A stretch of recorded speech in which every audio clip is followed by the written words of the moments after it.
So my next one for you is, Dan, are some people just lucky or do they make their own luck?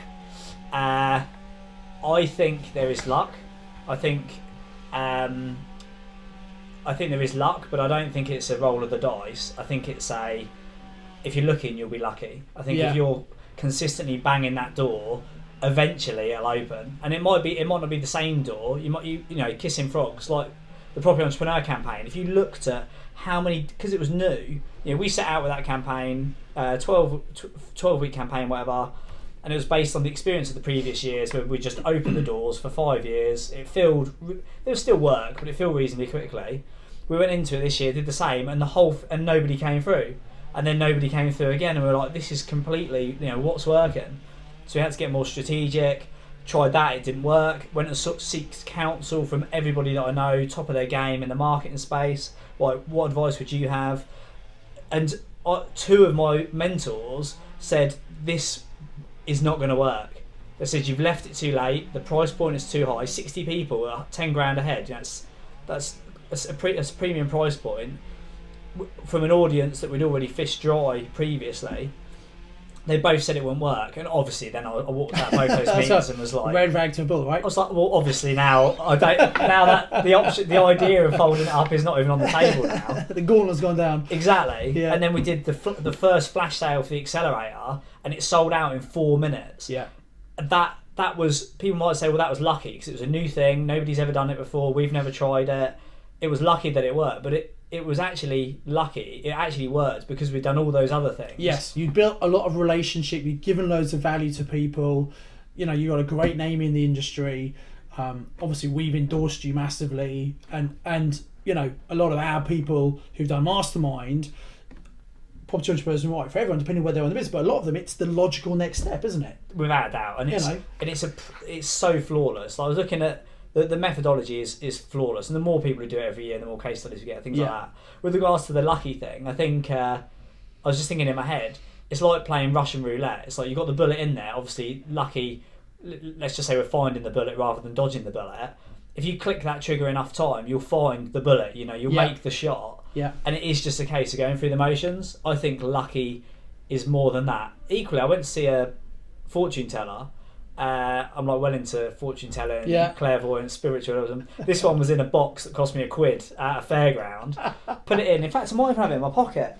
And it said, "You're lucky. You are the lucky one." Yeah. And I read it and thought, "Oh no, I've not got it on me." And it said, "You are the lucky one," and it rattled off a few things. Oh no, I've got another one here. I go there quite often because I love them.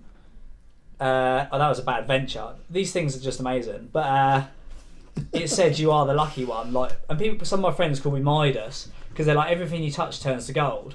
I'm like, well, that's, if you look at this highlight reel of the things that we've achieved, like, we've achieved a lot, like, we've achieved loads of things, but I've worked 4 or 5 a.m. in the morning till 6, 7, 8, 9, 10 o'clock at night for 10 years full time, and then I did a degree in another 5 years on top.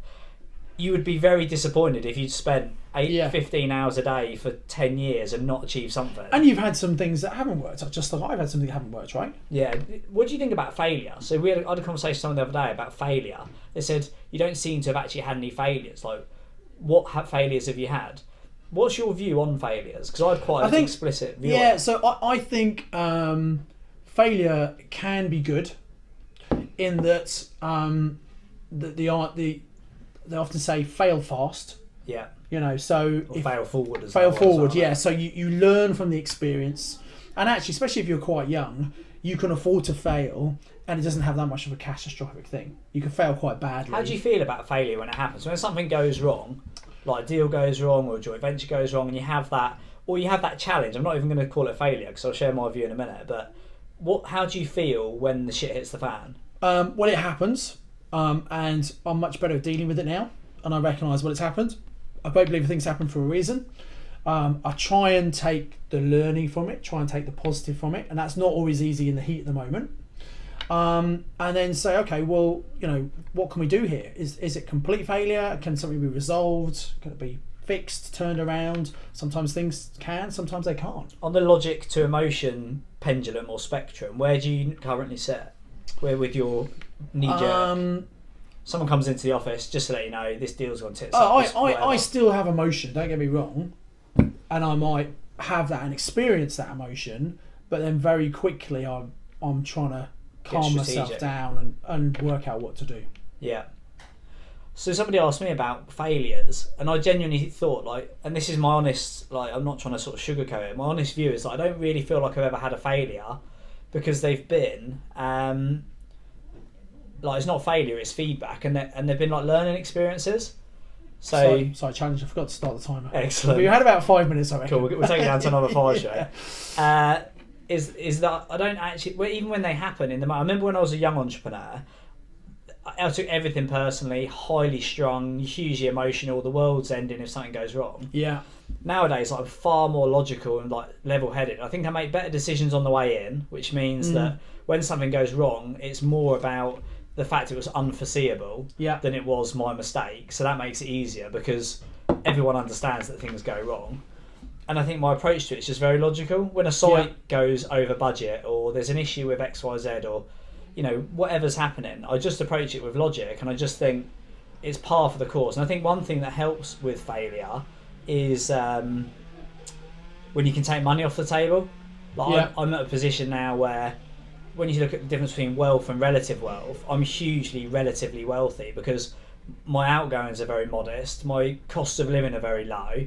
So the money that's being made in the businesses on paper, it's nice and it's good, but it's not. It doesn't reflect my lifestyle. So when things go wrong, it's a dent out of what could have been. Do you know? Yes. Do you know what I'm saying? So it's not actually affecting how you're living now. Yeah, it's not. It's. I've now got my overheads paid and everything like that, and I'm doing whatever with my money, but money's off the table. So when something goes wrong, I'm not precious about the financial side of it. If you know what I mean. Like if a deal we had a deal recently went 60 grand over budget. Yeah. We still made 200 grand profit.